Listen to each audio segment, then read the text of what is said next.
guys? Welcome to day 2 of the 15-day fitness challenge. Better Than Yesterday is gonna hook you up.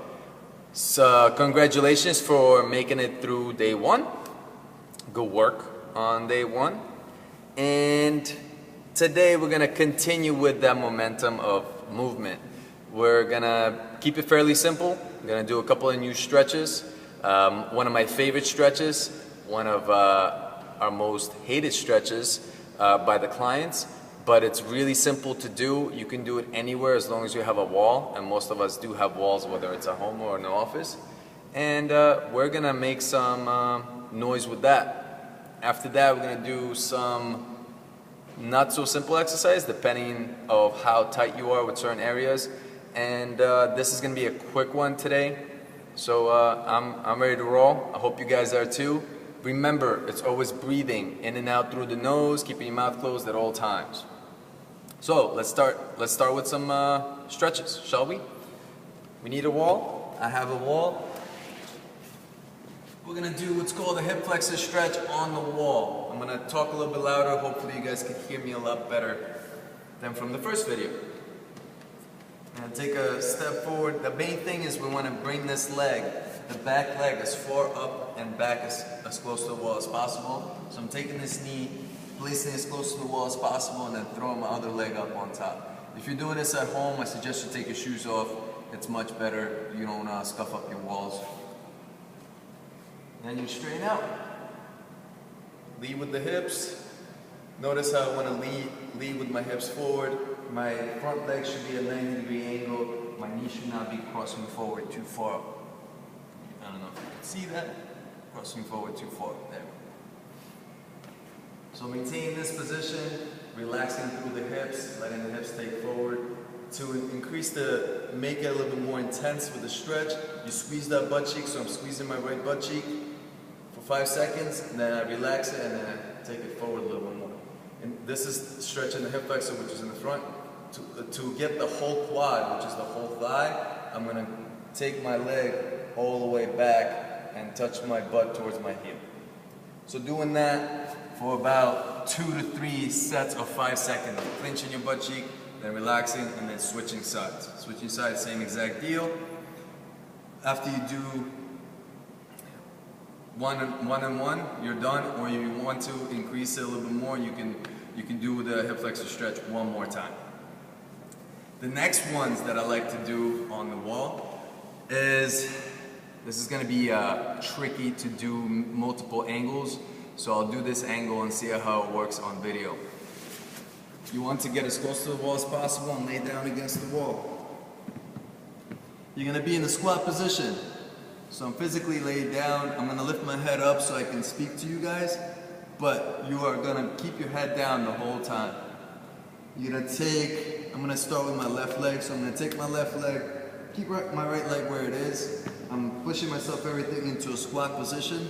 I'm going to take my left leg, cross it over my right leg, get as low as I can, and then notice automatically how my hips rose up from the floor. I don't know if you can see that. What I want to do is force my hips back down. That intensifies the stretch in my left butt cheek, because that's the leg that I've crossed over. To intensify the stretch a bit more, I want to take that leg and hug it in, and then go towards the left. So I'm hugging in, going towards the left, and then keep pushing my butt down. Whatever leg is bent, that is the leg I'm going towards that side. When I come back to the middle, I'm going to take the hands and push the knee away. So the first one is pull, next one is push, and again, keep going to the left.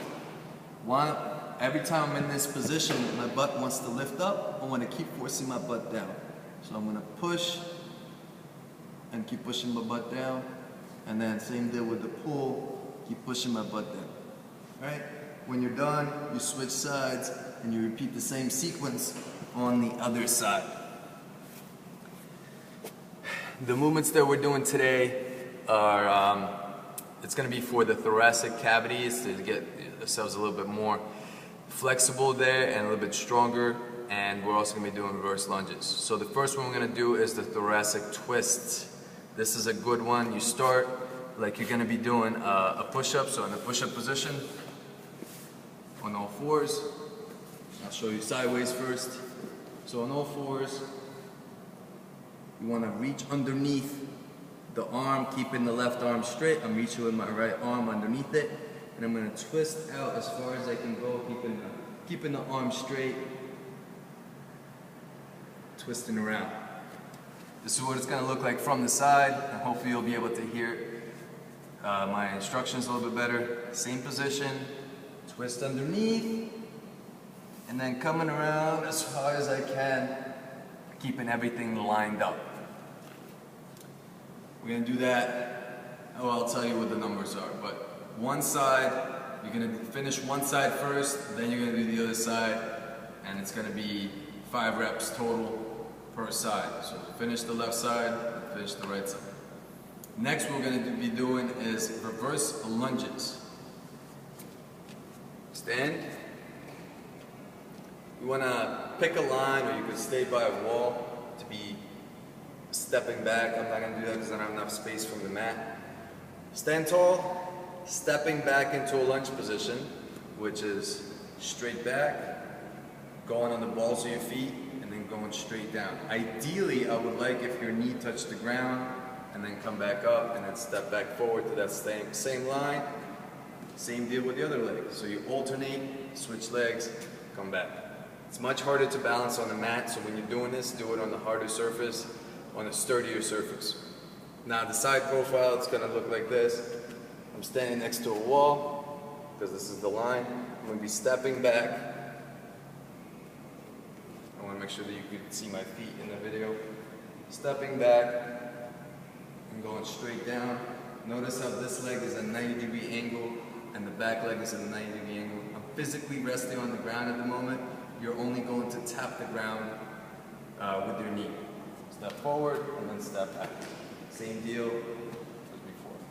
Obviously do it on objects that are a lot more sturdier, where you don't risk yourself for injury. Now the movements are 5 thoracic twists, and I believe it's 5 reverse lunges per side.